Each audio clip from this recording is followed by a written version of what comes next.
This is Robert Reagan about to read Who's the Stalker? My friends John and Shay helped me inspire this, so I want to thank them for helping me come up with it. I want to thank my friend Candace for watching all my videos and even reading all my blogs back in the day on MySpace. And anybody else watching this, I want to thank you too. Okay, here it goes. Who's the site? Messing up again already. Okay, who's the stalker? Tanya got to know Wyatt online. She liked the crazy pictures he would post, but even more she liked listening to him read the short stories he wrote. At the time, Wyatt was going through a hard time with drug addiction. This, added with his rage and paranoia, made him a ticking time bomb. He tried to shut it off but couldn't. Wyatt slowly falling, couldn't eat or sleep. No, he did nothing but think of Tanya in his haze. Obsessed, he wrote story after story where her character gives up her life to come and be with him. After all, everything was all about him, only not in a positive way. When his friends posted quotes or comments, Wyatt swore they were directed towards him anytime they said something negative. Didn't anyone in the world love him and hope he made his dreams come true? Not many people other than Tanya. Behind white picket fences, she lived alone with her husband, the man who never said goodbye before he left for work, who wouldn't hug and kiss her when he came home. All this, all this was pushing her towards Wyatt, who typed a mile a minute the same way he ran his mouth. It didn't matter because at least Wyatt talked to her, something the man next to her in bed never did anymore. So many times Tanya started to drive out and meet Wyatt face to face. Would he go on and on about his writing process, or throw her down on the bed and live the life he wrote in all his erotic stories? She hoped he'd do both.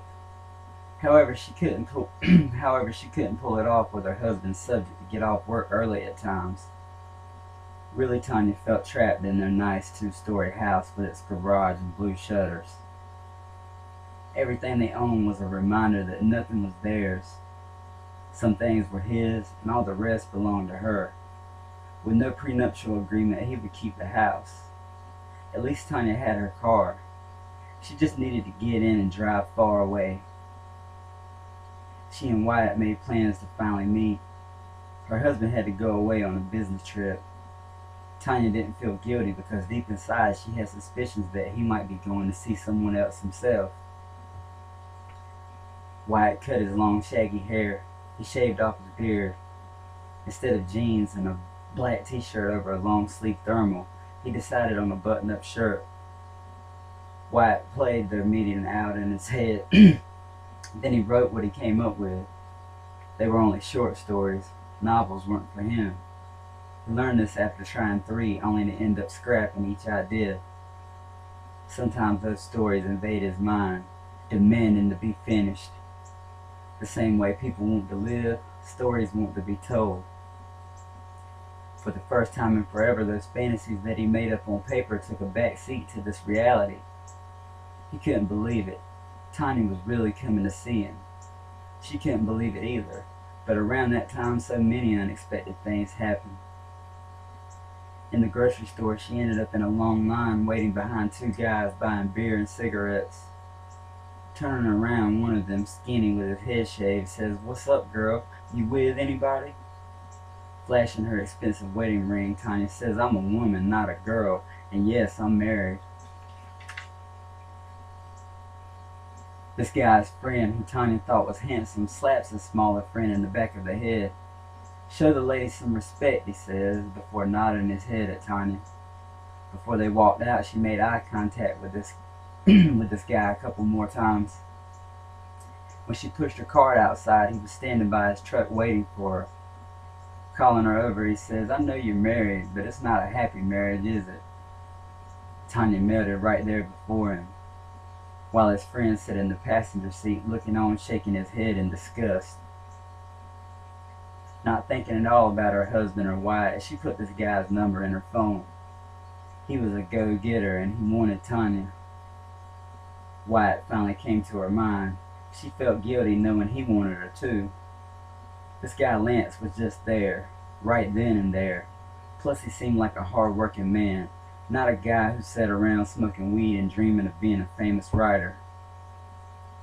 Lance also had a baby face with dimples that showed when he smiled. His face was clean shaven. As soon as Tanya got back in her car, she sent Wyatt a text. She really thought they were such good friends that this wouldn't hurt him. So Tanya tells Wyatt all about meeting this guy. The first text he sent back said, "What, you're going to cancel meeting me now?"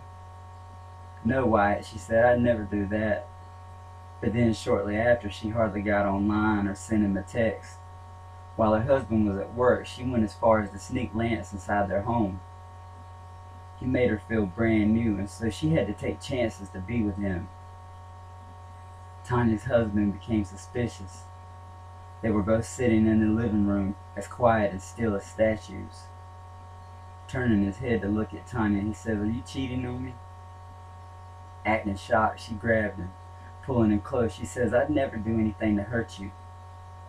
Her husband didn't seem convinced, and Tanya, with her cover blown, wanted to cry, knowing she'd never be happy again. Not only would she have to call it off with Lance, but now she'd have to cancel meeting Wyatt after all.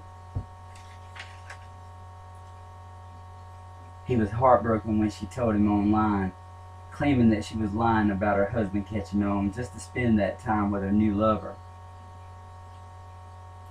Wyatt said, "It's okay, I understand."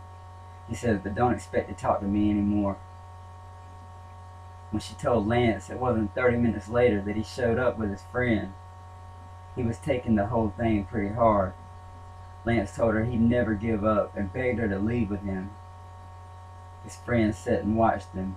He told Lance, "If we don't get out of here, you'll never be able to see her again." When Tanya's husband went out of town, she lay there in bed wanting to invite Lance over, or at least go and meet Wyatt. Lance had been giving her a hard time, blowing up her phone and showing up unexpectedly. Wyatt stopped getting online and wouldn't answer any of her texts. She could just get up and drive and go check on him, but what if her husband came back? He definitely knows something was going on then. But what if her husband never really left? What if he just parked behind a friend's house close by in their development? What if he borrowed a car and was sitting under the streetlights 2 houses down, watching everything that went on while he was supposed to be away? Tanya's husband had been reduced to her stalker. Why he was still there or even loved her anymore puzzled him after he'd seen Tanya let another man into their house.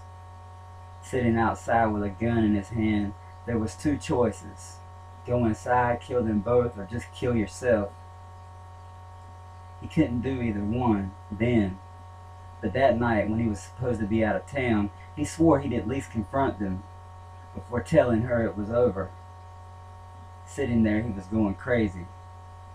The light was on in their bedroom, but Tanya never passed by the window. While closely watching over his place, out the corner of his eye, he sees a figure pass by the bushes next to the front porch. It happened so fast he doesn't think much of it. Flipping through the radio stations, he takes his eyes off the house for a moment. Looking back, he's startled, seeing someone in a black hoodie wearing a mask, standing on his front porch looking into downstairs windows. For a moment, Tanya's husband just watches. Then when this person moved around to the side of the house out of sight, he picked up the gun and got out, thinking this was a burglar. Slowly he walked over, crossing the front yard. Once he got to the side, he seen this masked figure in a hoodie trying to pry his window up. "What do you think you're doing?" he asked this masked man. Not running, whoever this was pulled out a knife handle, switching out its blade. Big mistake. Tanya's husband wasted no time shooting this guy. Soon after the gunshot, lights came on down the street. Dogs were barking. Running outside, Tanya checks to see what's going on when she sees her husband there, having just shot someone. She panics, rolling around on the ground. Whoever this is needs to take this like a man. Standing outside, Tanya was losing it, like, what the hell? My husband's spying on me and now he's shot whoever this is. She asks why he did this, then why he wasn't at work.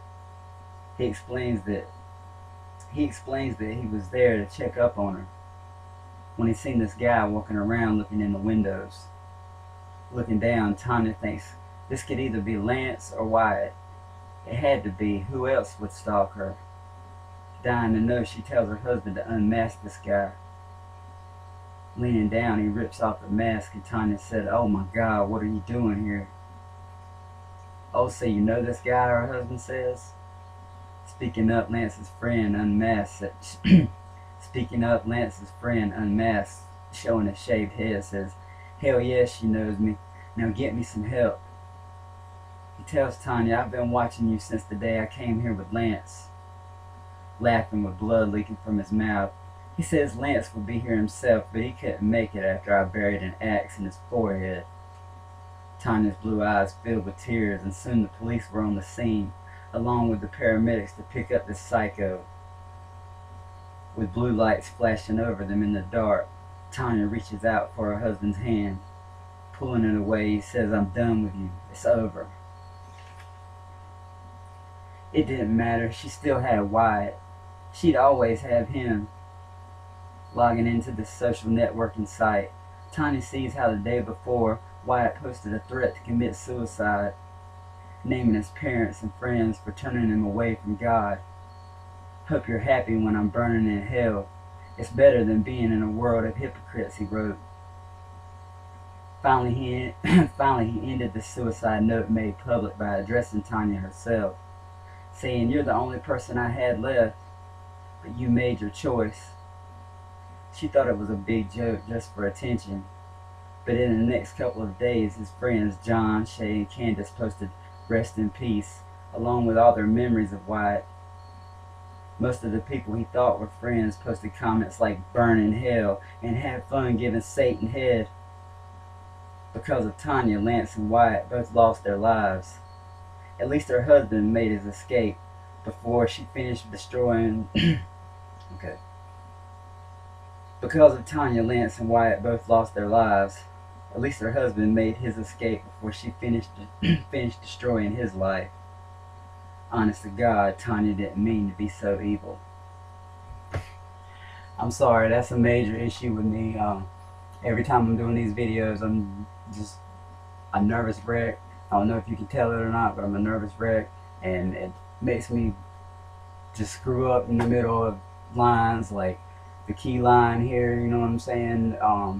Where I come out with who the stalker, when I came out with who the other stalker was, you know what I'm saying? I messed up that line, and so, you know what I'm saying, it didn't hit hard.